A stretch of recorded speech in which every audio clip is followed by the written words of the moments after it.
शनिवारी पर्यटक जर समजा आले असतील आणि त्यांच्या प्रार्थनेची वेळ असेल आणि त्यांनी नकळतपणे जर काय केलं असेल, त्यांनी घरी नमाज पडावा. त्यांच्या प्रार्थनेच्या वेळेला त्यांनी बाहेर पडू नये. त्यांनी घरी नमाज पडावा. त्यांच्या प्रार्थनेच्या वेळेला त्यांनी बाहेर पडू नये. एक व्हिडिओ तुम्ही तुमच्या सोशल मीडियावरती पोस्ट केला होता.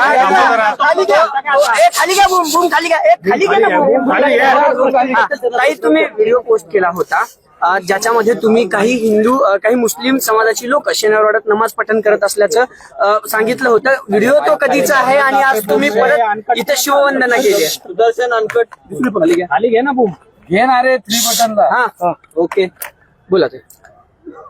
मला ज्या वेळेला सोशल मीडियावरून हा व्हिडिओ आला त्यावेळेला मी पुरातत्व विभागाच्या अधिकाऱ्यांना आणि महानगरपालिकेच्याही अधिकाऱ्यांना हा व्हिडिओ पाठवलेला आहे. पुरातत्व विभागाच्या अधिकाऱ्यांनी मला असं सांगितलं की आम्ही ताबडतोब त्या लोकांना बाहेर काढलंय. म्हणजे ती मंडळी आली होती आणि त्यांनी ती कृती केली हे निदर्शनास येत आहे.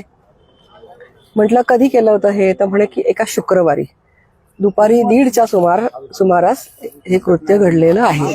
अशा प्रकारे जर का आपल्या ऐतिहासिक वास्तूंमध्ये कित्येक ठिकाणी आपण पाहतो की कबरी बांधलेल्या आहेत, कित्येक ठिकाणी नमाज पडतात आणि मग असं हळूहळू करून त्यांची ती जागा वक्फ म्हणून डिक्लेअर करतात. अशा प्रकारची कुठलीही कृती पुण्यामध्ये आम्ही होऊ देणार नाही. यासाठी पुण्यातला सकल हिंदू समाज एकत्र आहे. सर्व धर्मसंस्था आणि सर्व जागरूक हिंदू बांधव भगिनी एकत्र आहेत आणि त्यामुळे आम्ही आज या ठिकाणी आलेलो आहोत. व्हिडिओ कधीचा आहे तो नेमका? व्हिडिओ कधीचा आहे नेमका?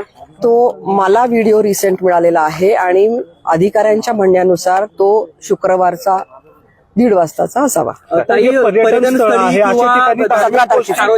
सार्वजनिक ठिकाणी किंवा पर्यटन स्थळी अशा पद्धतीने धार्मिक प्रार्थना करू नये याबाबतचे काही नियम आहेत का? याबाबतचं काही कायदेशीर यांच्यावरती कारवाई होऊ शकते का?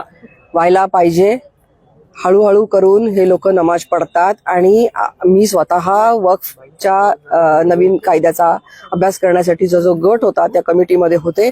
वक्फ बाय युजर ज्या ठिकाणी ते नमाज पडायला सुरुवात करतात कालांतराने ती जागा आमची आहे, वक्फची आहे म्हणून क्लेम करतात आणि म्हणून आम्ही सगळेजण सजग आहोत. या संदर्भात कडक कारवाई केली जावी. ज्यांनी या ठिकाणी येऊन नमाज पडला, पर्वतीमध्ये सुद्धा अशा काही घटना आढळलेल्या आहेत, सारसबागेमध्ये अशा काही घटना आढळलेल्या आहेत. त्यामुळे आता हे जे काही हातपाय पसरणं चालू आहे याचा वेळीच पायबंद केला. हे जाणून बुजून सगळं केलं जातं, अगदी जाणून बुजून केलं जातं. कारण ते शनिवारी पर्यटक जर समजा आले असतील आणि त्यांच्या प्रार्थनेची वेळ असेल आणि त्यांनी नकळतपणे जर काय केलं असेल, त्यांनी घरी नमाज पडावा. त्यांच्या प्रार्थनेच्या वेळेला त्यांनी बाहेर पडू नये. काही तुम्ही निषेध कसा व्यक्त केला असते पण